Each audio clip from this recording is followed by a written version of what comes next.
When billionaire tech mogul Jonathan Sterling decides to test human honesty by dropping his wallet filled with $1,000 in cash on the streets of New York, he never expected what would happen next. The homeless boy who finds it will change his life forever. But the shocking truth about who this boy really is will leave you speechless. The storm clouds gathered over Manhattan as Jonathan Sterling stepped out of his black Tesla Model S, his $5,000 Armani suit barely getting wet under his umbrella. At 48, he was worth $2.3 billion from his tech empire. But lately, he'd lost all faith in humanity. "This is the stupidest idea you've ever had," snapped his wife Catherine, her perfectly applied makeup reflecting in the car's tinted windows. She clutched her $50,000 Hermes bag like a weapon. "These street vermin are all the same, Jonathan. They'll steal anything they can get their filthy hands on." Jonathan pulled out his custom leather wallet, thick with $100 bills and black credit cards that had no spending limits. "Catherine, I need to know if there's one honest person left in this city. Just one." "Fine," Catherine hissed, her diamond wedding ring catching the streetlight. "But when your precious wallet vanishes forever, don't come crying to me about your faith in humanity." The rain had driven most people indoors, but Jonathan spotted his target near a subway entrance. A figure huddled under cardboard, so thin he looked like he might blow away in the wind. Jonathan approached slowly, pretending to answer his phone. The boy, he couldn't be more than 14, wore clothes that were more holes than fabric. Thick, broken glasses held together with electrical tape sat crooked on his face, and he squinted through them like he was looking through fog. The boy's name was Alex, though no one had called him by name in 8 months. He'd been sleeping in subway stations and abandoned buildings since aging out of the foster system. Kicked to the curb the moment he turned 18, which was apparently 14 in his falsified documents. His partial blindness made it impossible to find work, and his seizure disorder scared away anyone who might have helped. As Jonathan passed by, he accidentally dropped his wallet.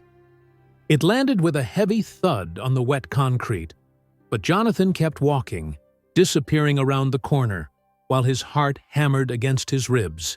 Alex heard the sound through the rain and carefully felt around the sidewalk until his fingers found the leather wallet. Even with his poor vision, he could tell it was expensive. Real leather, heavy with contents. The kind of wallet that cost more than most people spent on food in a month. His stomach twisted with hunger. He hadn't eaten in 4 days. His last meal was half a sandwich someone threw in a trash can outside a restaurant. With trembling fingers, Alex opened the wallet. He felt what seemed like an impossible amount of cash. Crisp bills, thick stacks of them. His mind raced. This money could buy food for months, maybe even a cheap motel room where he could shower and sleep in a real bed. For a moment, Alex imagined walking into a warm restaurant, ordering everything on the menu, eating until his stomach stopped hurting for the first time in months. He imagined clean clothes, medicine for his seizures, maybe even getting his glasses fixed. But his foster mother's last words echoed in his memory. The only kind thing she'd ever said to him, "Alex, no matter how bad things get, you keep your soul clean. Being poor doesn't mean being dishonest. Promise me you'll always do what's right." Alex closed the wallet and pressed it against his chest. He would find the owner if it was the last thing he did. For 4 agonizing days, Alex sat in the exact spot where he'd found the wallet, asking every single person who passed if they'd lost it. The responses ranged from cruel to heartbreaking. "Get away from me, you disgusting freak!" screamed a woman in a fur coat, actually spitting at Alex's feet. "Please, ma'am," Alex called out weakly, holding up the wallet. "I found this. Maybe it's yours." A businessman in an expensive suit kicked Alex's cardboard shelter and snarled, "Touch me, and I'll call the cops, you worthless junkie." By the third day, Alex was so weak from hunger he could barely sit upright. The wallet felt like it weighed 1,000 pounds, but he clutched it like his life depended on it. Rain soaked through his torn clothes, and his seizures were getting worse without his medication. On the fourth evening, a young nurse named Maria Santos was walking home from her 12-hour shift at Mount Sinai Hospital when she noticed the same boy who'd been sitting in the same spot for days. "Honey, are you all right?" she asked gently, crouching down in her scrubs despite the dirty sidewalk. "I've seen you here every day. Do you need help?" Alex looked up with his cloudy, exhausted eyes. "I found this wallet," he whispered, his voice barely audible. "I'm trying to find the owner." Maria's heart shattered. This child was clearly starving, probably homeless, definitely sick, and instead of using whatever money was in that wallet to save himself, he was trying to return it. "Can I see it, sweetheart?" Alex carefully handed over the wallet with both hands, like he was passing over something sacred. Maria opened it and gasped so loudly that people walking by turned to stare. The wallet contained $1,847 in cash, plus platinum credit cards and a driver's license for Jonathan Sterling, a name every New Yorker recognized from billboards and magazine covers. "Alex," she said, reading his name from a worn library card he'd shown her, "do you know who this belongs to?" Alex nodded weakly. "I counted the money 6 times to make sure it was all there. $1,847. I wrote it down so I wouldn't forget." Maria stared at him in complete shock. This dying boy hadn't just kept the money safe. He'd actually counted it multiple times and written it down to ensure perfect accuracy. "Alex, why didn't you take any of it? You could have bought food, medicine." Alex shook his head, though the movement made him dizzy. "It's not mine to take, ma'am. That would make me a thief, and I'm not a thief." Tears rolled down Maria's face. "Let me help you find Mr. Sterling." Jonathan was in his penthouse office overlooking Central Park when Maria called. She explained about Alex and the wallet, and Jonathan felt his cynical heart crack wide open. His test had worked. There was still genuine goodness in this corrupt world. "I'll be there in 10 minutes, Jonathan said, already grabbing his coat.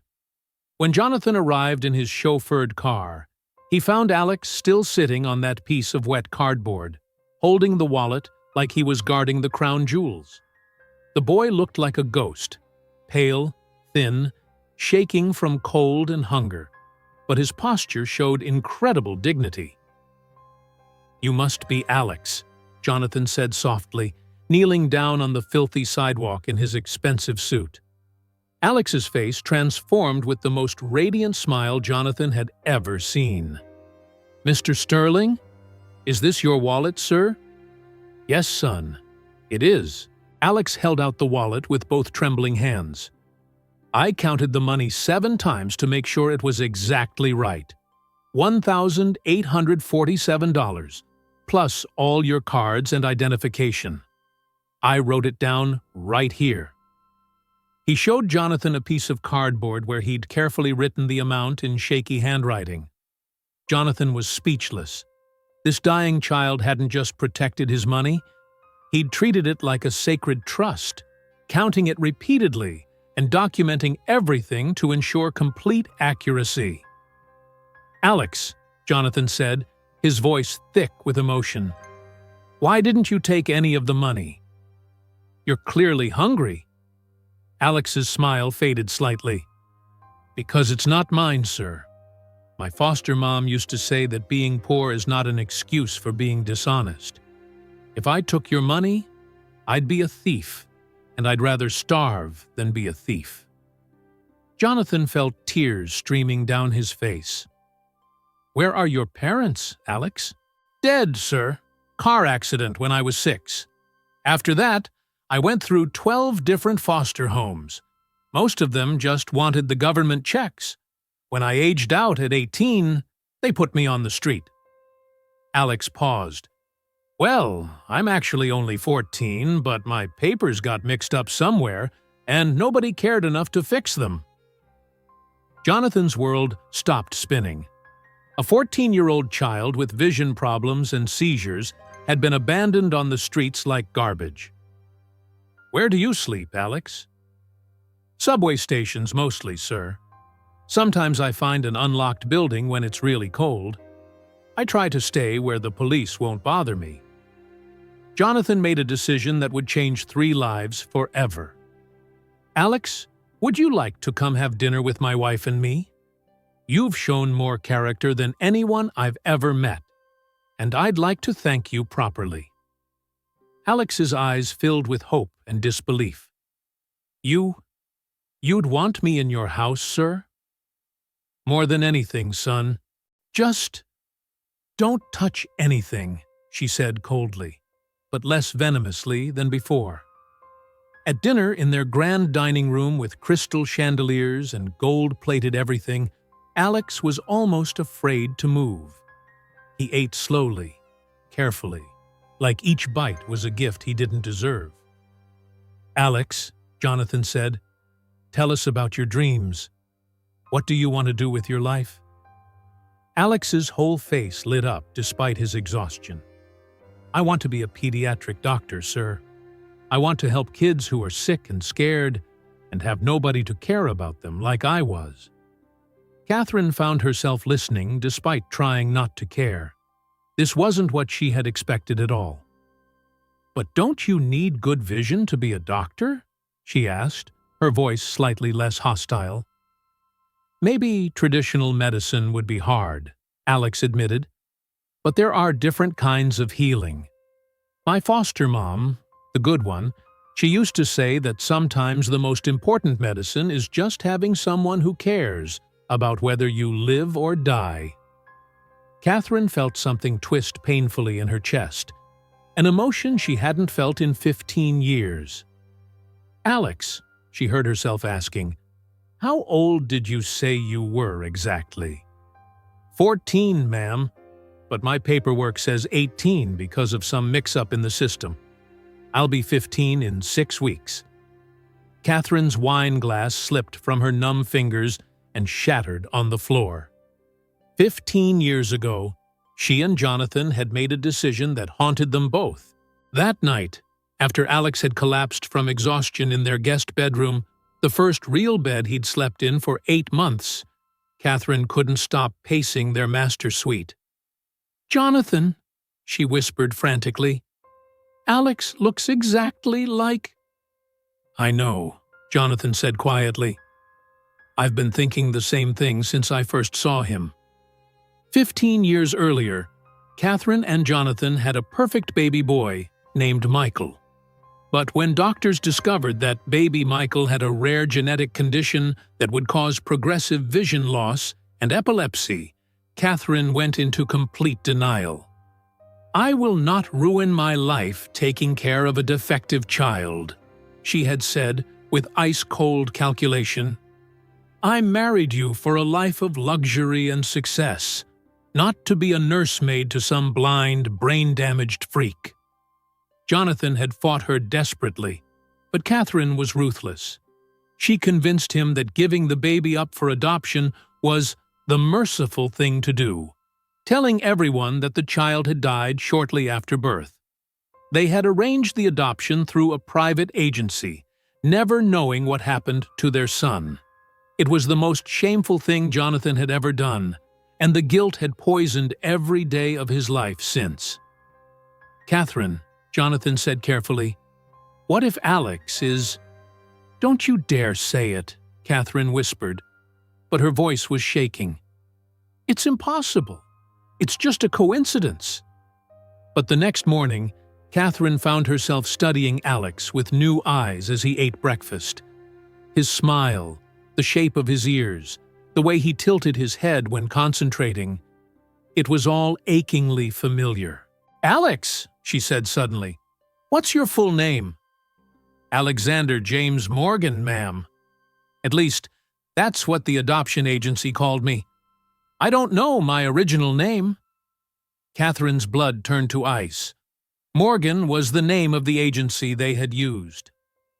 "Alex, do you know anything about your birth parents?" Alex shook his head sadly. "The social workers told me my real parents gave me away because I was going to be blind and have seizures. They said some people aren't strong enough to love broken children." Catherine ran from the room, sobbing hysterically. Jonathan found her in their walk-in closet, clutching a hidden baby photo with trembling hands.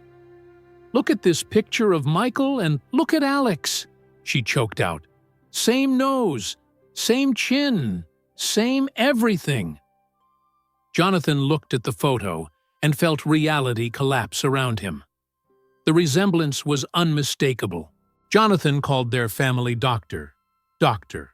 Elizabeth Chen, and explained their shocking suspicion.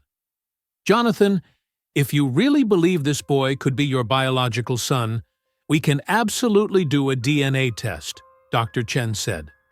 "But I have to warn you, you need to be emotionally prepared for whatever the results show." That afternoon, Dr. Chen came to the penthouse and collected samples from Jonathan, Catherine, and Alex. "What kind of test is this?" Alex asked curiously, still weak but much better after a night of real sleep and actual food.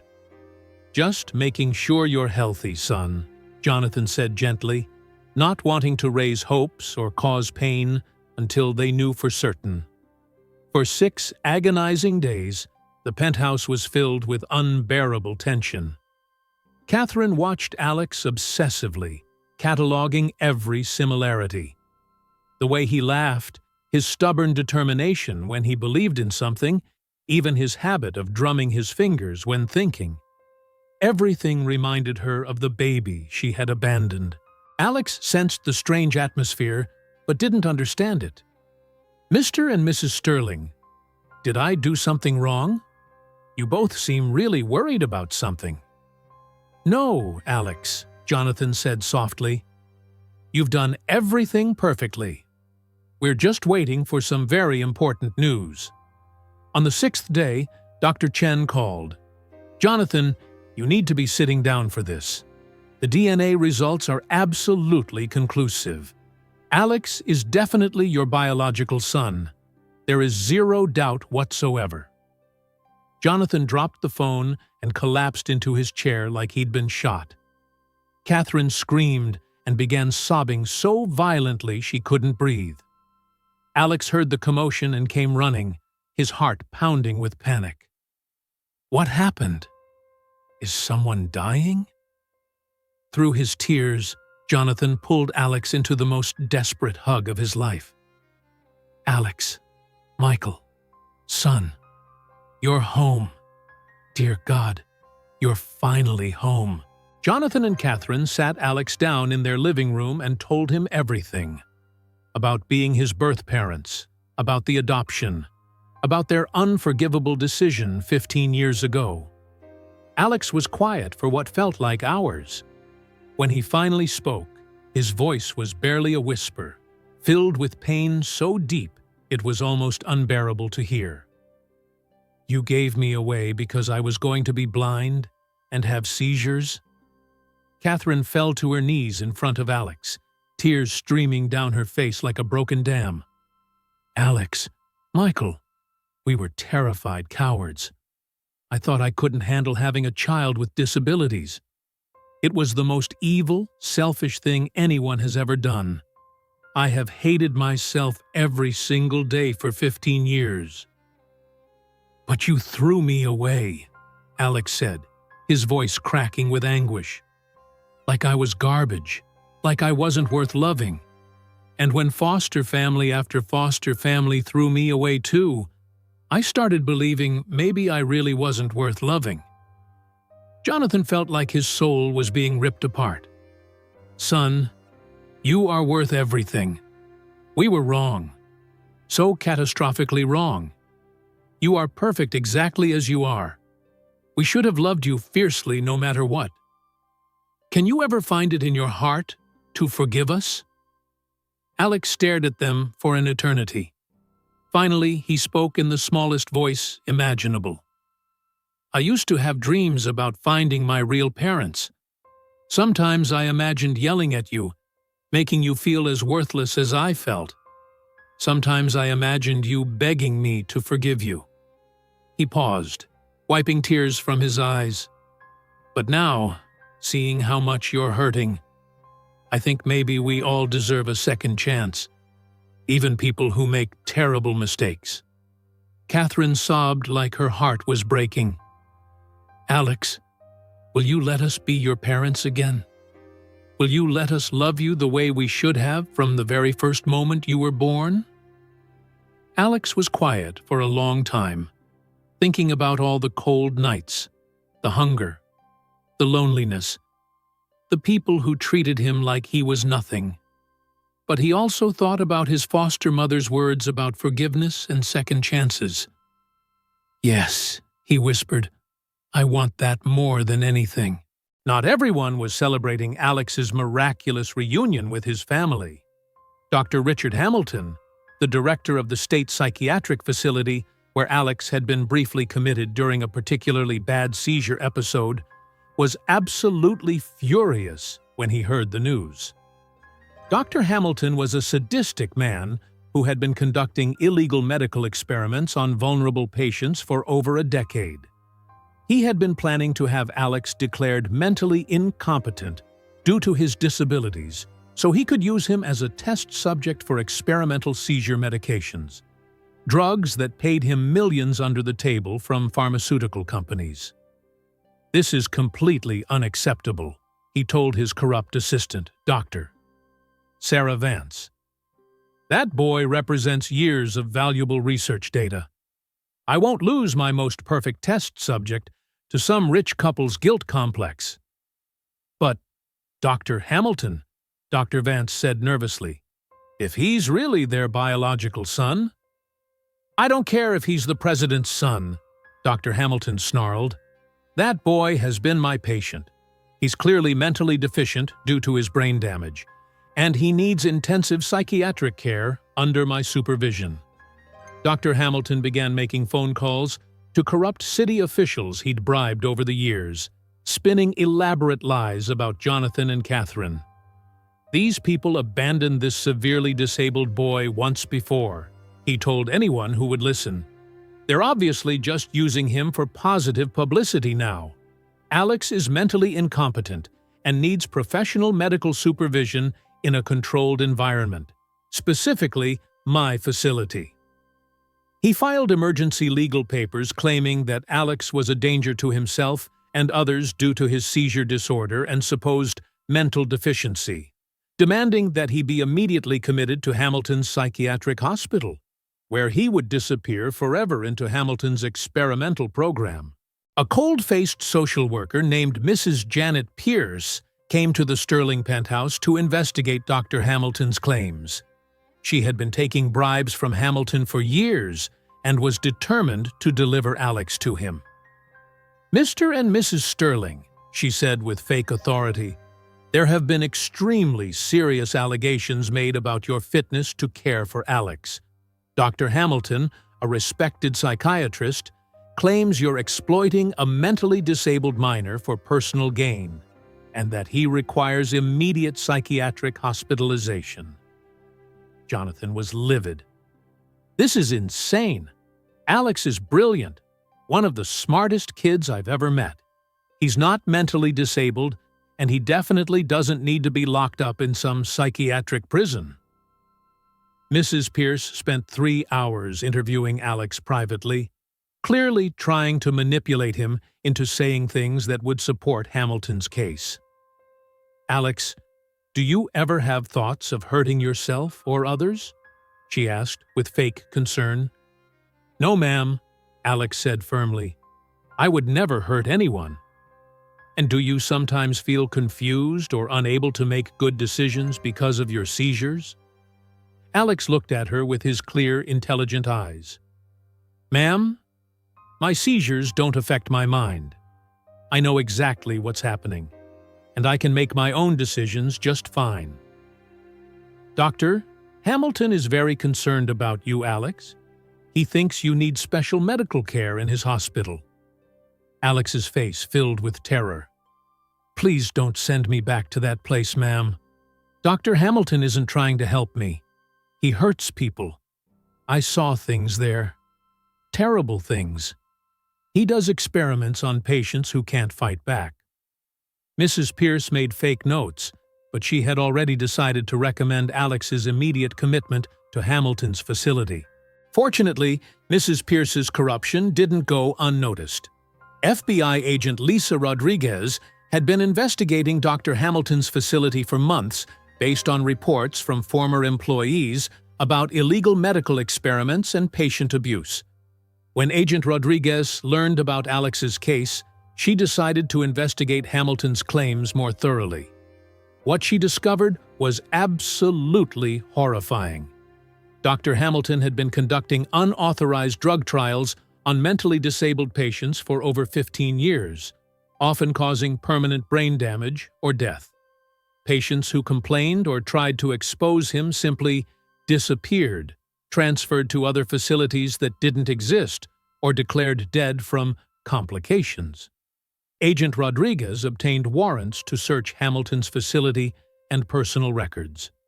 What they found was evidence of crimes so heinous they made national headlines. Hidden cameras showed Hamilton and his staff deliberately triggering seizures in patients to test experimental drugs. Files documented years of unauthorized surgeries, drug trials, and psychological torture. Bank records showed Hamilton had received over $50 million from pharmaceutical companies for providing test subjects. When the FBI raided Hamilton's facility, they found dozens of patients in conditions that violated every human rights law ever written. Many had been declared dead to their families years earlier, but were still being used as test subjects. "You've ruined everything!" Hamilton screamed as federal agents arrested him. "That Sterling boy was perfect for my research. His seizures were ideal for testing my new medications. If he had just stayed where he belonged, I could have made medical history." But his crimes were too monstrous to excuse. Dr. Hamilton was charged with murder, torture, fraud, and crimes against humanity. He would spend the rest of his life in federal prison, and his victims would finally get justice. The other patients in his facility were rescued and given proper medical care for the first time in years. With Dr. Hamilton permanently out of their lives, Alex could finally embrace his new life without fear.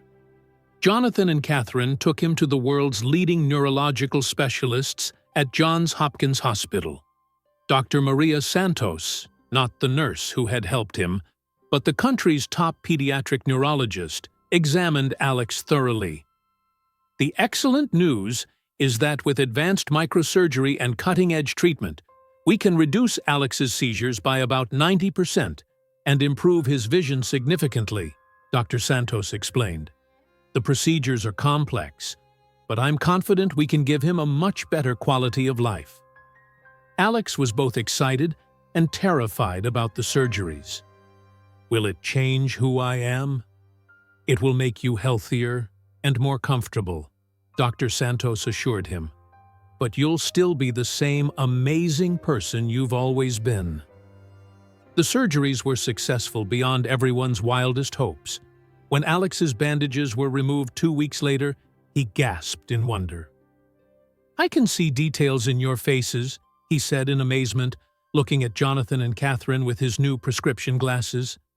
"I can see that you're both crying happy tears." "We're crying because we're so proud of you," Catherine said, holding him close. "So incredibly proud." For the first time in his life, Alex could read normal books, watch movies comfortably, and see the world in vivid detail. His seizures became rare and mild. But the best part was being able to clearly see the unconditional love in his parents' eyes.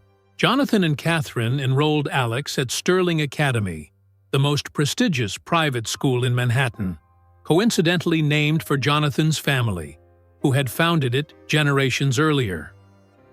At first, Alex was overwhelmed. He had missed years of formal education and worried he would be hopelessly behind the other students. "Don't worry," his new teacher, Dr. Patricia Williams, said kindly. "I've reviewed your test scores. You're operating at a genius level, despite your interrupted education. We'll help you catch up quickly." Alex threw himself into learning with incredible passion. He devoured books on mathematics, science, literature, history, and philosophy. Teachers were amazed by his ability to absorb complex concepts and think critically about everything he learned. Some students were curious about Alex's unique story and his thick prescription glasses. "Is it true you used to be homeless?" a boy named Connor asked. "Yes," Alex said simply, "but that's not who I am anymore. We all have different stories that brought us here." A girl named Sophia quickly became Alex's closest friend. "I think it's incredible that you're already ahead of most of us, even though you missed so much school," she said admiringly. Alex smiled. "My mom tells me that your past doesn't determine your potential. What matters is what you do with the opportunities you're given." As Alex settled into his new life of privilege and opportunity, he never forgot about the other homeless children still suffering on the streets. "Mom, Dad," he said one evening at dinner in their penthouse, "I want to help the kids who are still living the way I used to live." Jonathan and Catherine exchanged looks of overwhelming pride. Even after everything he had endured, Alex's first thought was helping others. "What do you have in mind, son?" Jonathan asked. "Well, you have billions of dollars and massive influence. Maybe we could build real shelters with medical care and schools. Maybe we could create programs to help homeless kids get adopted by families who will actually love them." Catherine's heart overflowed with love for this extraordinary boy.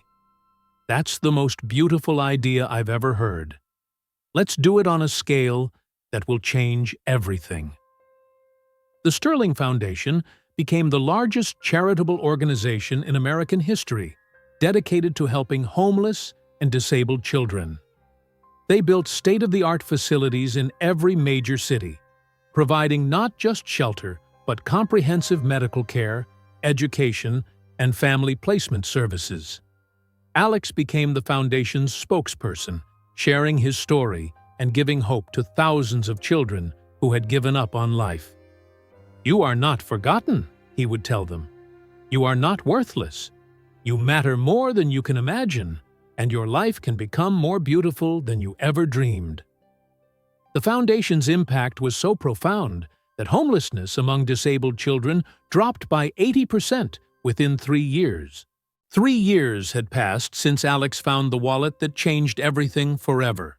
He was now 17 and had already been accepted to Harvard, MIT, Stanford, and Johns Hopkins with full scholarships to all of them. His seizures were completely controlled. His vision was nearly perfect with his glasses, and his IQ tested at genius level.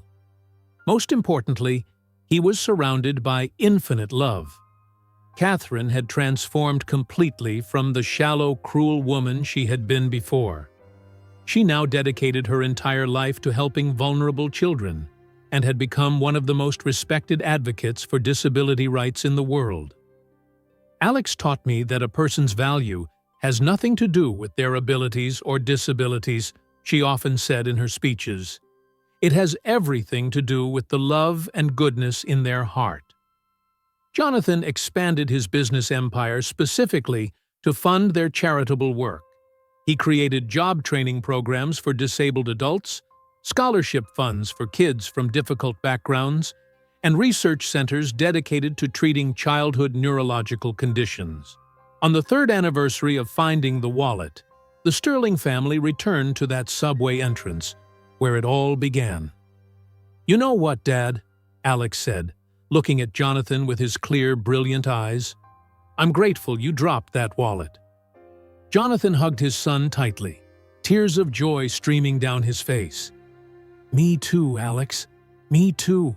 Now 18 and graduating as valedictorian from Sterling Academy, Alex had his entire future mapped out.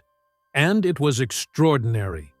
He had been accepted to Harvard Medical School's accelerated program and planned to specialize in pediatric neurology and emergency medicine. His goal was to become the world's leading expert in treating homeless and abused children with neurological conditions. "I want to save kids who are in situations like I was," he told his parents over dinner one night. "I understand their fear and pain better than anyone else could." Alex had also become the youngest keynote speaker in TED Talk history, inspiring millions of people around the world with his story of survival, forgiveness, and transformation. "Every person you see on the street is someone's child," he would tell audiences. "They have dreams and potential, just like you do. Sometimes one act of kindness or one act of cruelty can literally determine whether someone lives or dies." His speeches were so powerful that several countries changed their laws regarding treatment of homeless children based on his advocacy. 7 years after the wallet incident, Dr. Alex Sterling was completing his medical residency at Johns Hopkins when something incredible happened.